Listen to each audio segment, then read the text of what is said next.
ابو سنان رضی اللہ عنہ کا چھوٹا بچہ فوت ہو گیا، نابالغ بچہ، قبر میں اتارا، خود بھی اترے۔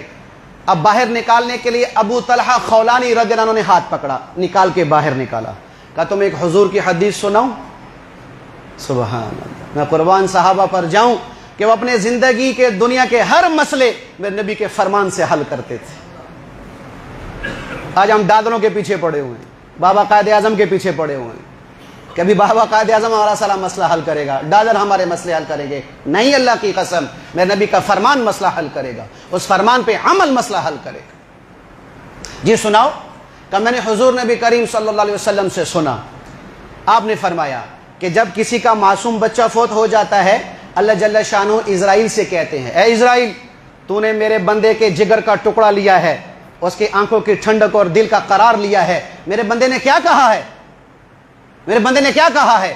اسرائیل کہتے ہیں یا اللہ، اس نے تیری حمد کی ہے اور انا للہ پڑھی ہے کہ اللہ کی امانت تھی، اللہ نے لے لی، کہ تیری تعریف کی اور تیری تعریف اس بنیاد پر کی کہ تیری امانت تو نے لے لی، کوئی گلہ شکوہ نہیں۔ اللہ فرماتے ہیں اسرائیل، پھر اس ماں باپ کے لیے جنت میں ایک سونے کا گھر بنا دو اور اس گھر کا نام ہی بیت الحمد، تعریف والا گھر لکھ کر ان ماں باپ کے نام کر دو۔ کون صبر کرتا ہے؟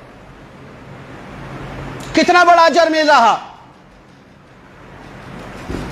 کتنا محبوب آدمی دنیا سے چلا جائے، ایک نہ ایک دن صبر آتا ہے کہ نہیں آتا بھائی؟ تو صبر وہ ہے جو پہلی مصیبت کے وقت ہو، اس صبر پر ہی اجر ہے، بعد میں اجر نہیں ہے۔